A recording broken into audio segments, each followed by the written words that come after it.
कल्पना कीजिए, एक घना जंगल, आसमान में उड़ते हेलीकॉप्टर और उनसे धंधनाती गोलियां, और जमीन पर जलते हुए गांव, और इसी बीच एक ध्यान की मुद्रा में बैठा हुआ एक शांत भिक्षु, जिसके चारों तरफ आग।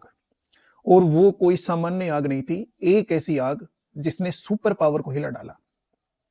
आज हम बात करेंगे वियतनाम क्राइसिस की, और वियतनाम से भी ज्यादा आज हम बात करेंगे अमेरिका से biggest cold war failure, capitalism versus communism and the Buddhist crisis 1963 that was emerged against the Neo Diem government in South Vietnam।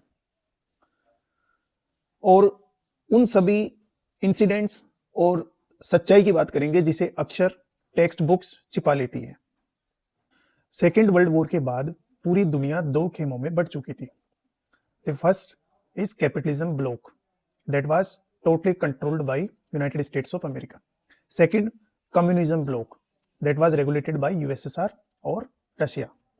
इस दौर को कहा गया cold war, a war of ideologies not between आर्मीज। एक युद्ध जो newspaper के माध्यम से लड़ा गया, मीडिया के माध्यम से लड़ा गया, फेक नैरेटिव्स के आधार पर लड़ा गया और कम्युनिकेशन के माध्यम से लड़ा गया। आर्मीज और वेपन्स का जिसमें बहुत लिमिटेड स्केल पे प्रयोग किया गया। और आइजनहोवर जो कि तत्कालीन यूएसए प्रेसिडेंट थे, उन्होंने एक डोमिनो थ्योरी प्रस्तुत की और उनका यह मानना था या अमेरिका को यह डर था कि यदि साउथ ईस्ट एशिया के अंदर यदि एक देश कम्युनिस्ट हुआ तो बाकी सभी देश डोमिनोज की तरह गिरेंगे। इट मींस अन्य सभी देश भी फिर धीरे धीरे कम्युनिस्ट होते चले जाएंगे और इसे ही डोमिनो थ्योरी कहा गया। और इसी वजह से वियतनाम कैपिटलिज्म वर्सेस कम्युनिज्म का टेस्ट केस बन गया। अब बात करते हैं वियतनाम की। वियतनाम कोई साधारण देश नहीं था। यहां कॉलोनियल पास्ट एग्जिस्ट करता था। नेशनलिज्म की भावना लोगों के अंदर कूट कूट के भरी हुई थी और सभी लोगों की भावनाएं इस तरीके से काम कर रही थी और एक ही स्लोगन बार बार वो दे रहे थे कि we want freedom with dignity, या हमें ऐसी स्वतंत्रता चाहिए जो हमें गरिमापूर्ण जीवन प्रदान कर सके। नॉर्थ वियतनाम ने कम्युनिज्म को एंटी इंपीरियल लिबरेशन आइडियोलॉजी की तरह अपनाया। वहीं साउथ वियतनाम को अमेरिका ने कहा you are our front line against communism, और यही अमेरिका ने सबसे बड़ी गलती कर दी। इट मींस वियतनाम के अब दो टुकड़े हो चुके हैं। नॉर्थ वियतनाम जो कम्युनिज्म या रशिया के साथ है, साउथ वियतनाम जो कैपिटलिज्म और यूएसए के साथ है। अमेरिका ने वियतनाम को सिर्फ मैप्स के थ्रू देखा, मिलिट्री एनालिसिस के माध्यम से कंपैरिजन किया और आइडियोलॉजीज के माध्यम से या आइडियोलॉजिकल लेंसेज के माध्यम से वियतनाम को जानने की कोशिश की। लेकिन अमेरिका ने जो यहां पूरी तरीके से इग्नोर किया, दैट इज ग्राउंड रियलिटी, लोगों की रिलीजियस आइडेंटिटी और जनता के फीलिंग्स, उनको अमेरिका ने पूरी तरीके से दरकिनार किया।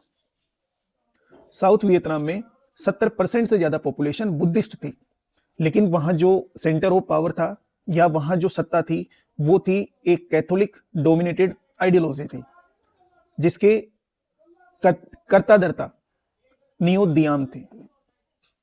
उन्होंने बुद्धिस्ट लोगों को बहुत जबरदस्त तरीके से प्रेशराइज किया, उनके राइट्स का वायलेशन किया और उनको एम्प्लॉयमेंट्स भी देने के लिए मना कर दिया। और इसी वजह से 1963 में साउथ वियतनाम में बुद्धिस्ट क्राइसिस का जन्म हुआ। बुद्धिस्ट क्राइसिस के जन्म लेने से पहले साउथ वियतनाम गवर्नमेंट पूरी तरीके से डिस्कनेक्टेड हो गई थी। उसका जनता के साथ कोई कनेक्शन नहीं था। वो इरेस्पॉन्सिबल हो गई थी और अनरिप्रेजेंटेटिव हो गई थी, अर्थात जनता नहीं चाह रही थी कि नियो दियाम उनके ऊपर रूल करे और basically the state will become illegitimate. साल 1963 साउथ वियतनाम के साइगोन में एक व्यस्ततम चौराहा और एक बुद्धिस्ट मॉन्क जो बिल्कुल शांत मुद्रा में चौराहे पर बैठा हुआ, थिक क्वांग ड्यूक, और उसने अपने ऊपर ईंधन डालकर ध्यान की मुद्रा में अपने आप को आग लगा ली और एक अलग तरीके के प्रोटेस्ट को जन्म दिया। और पूरी दुनिया में इस आग ने सनसनी पैदा कर दी पत्रकार मेलकम ब्राउन ने इस फोटो को कैप्चर किया और उसे बाद में world photo press of the year का अवार्ड भी दिया गया। और अमेरिकन राष्ट्रपति जॉन एफ कैनेडी ने इस तस्वीर के बारे में कहा कि आज तक किसी न्यूज़पेपर में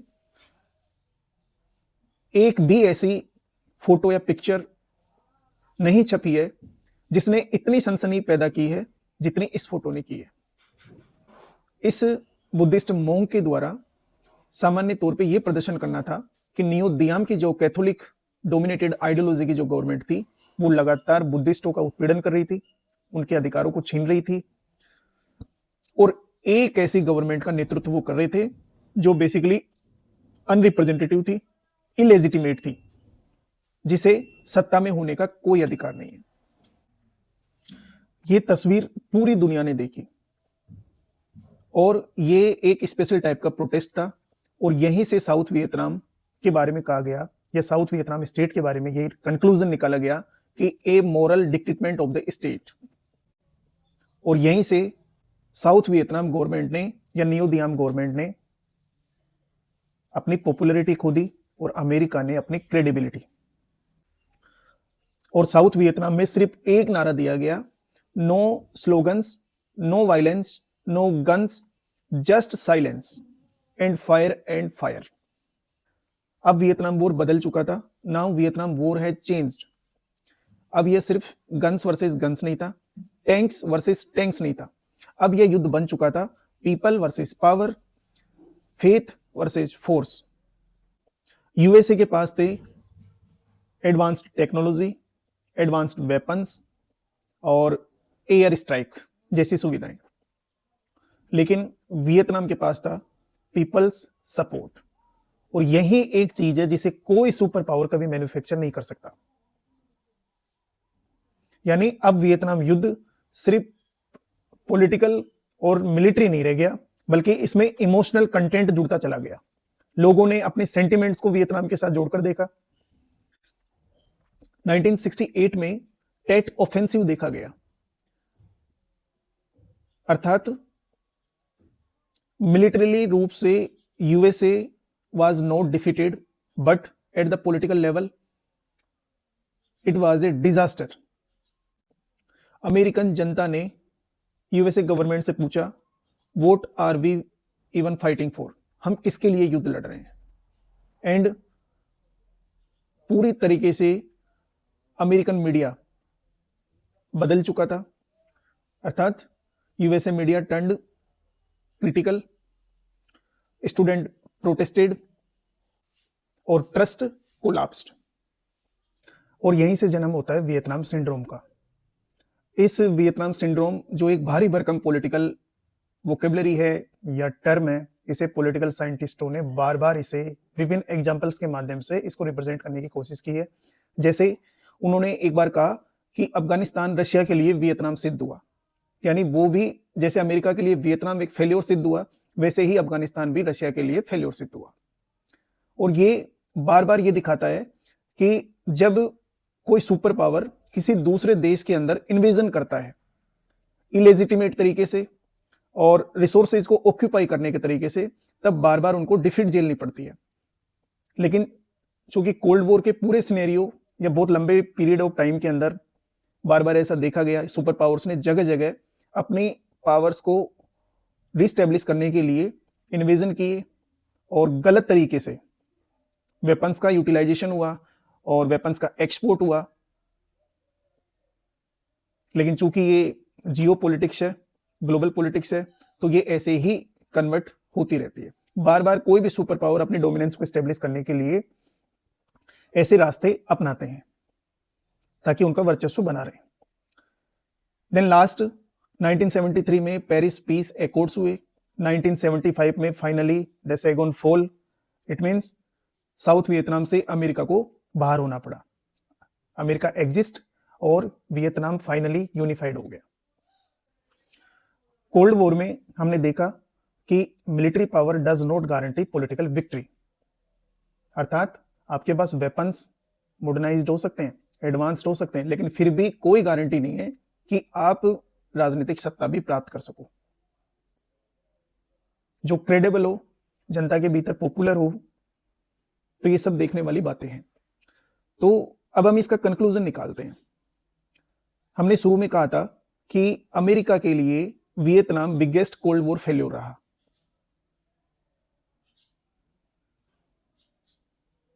अर्थात कम्युनिज्म वर्सेस कैपिटलिज्म सिर्फ इकोनॉमिक मॉडल्स नहीं थे, बल्कि आइडियोलॉजी के आधार पर पूरी दुनिया को बांटने वाली दो विचारधाराएं भी थी।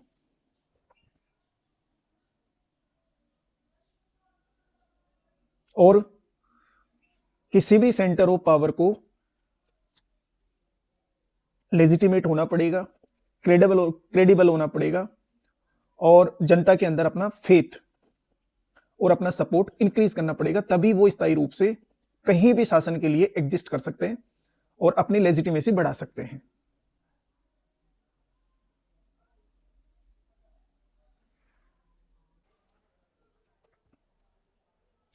अब ऐसे किसी भी इंटरनेशनल टॉपिक को आप समझोगे तो आप सिर्फ एक सवाल खड़ा होता है कि वो सिस्टम या विच आइडियोलॉजी अंडरस्टैंड पीपल्स बेटर, या फिर जनता का कौन ज्यादा बेटर तरीके से वेलफेयर कर सकता है। यहां कम्युनिज्म जीता, लेकिन सिर्फ आइडियोलॉजी के बिहाफ पे नहीं जीता। वो तब जीता जब वो आइडेंटिटी प्लस डिग्निटी दोनों से जुड़ा, और अमेरिका इन्हीं दो चीजों से नहीं जुड़ पाया। ऐसे और पॉलिटिकल इंसाइट्स के लिए आप लोकतंत्र लेंस चैनल को सब्सक्राइब कीजिए, जहां पॉलिटिकल साइंस को बहुत आसान भाषा में समझाया जाता है। धन्यवाद।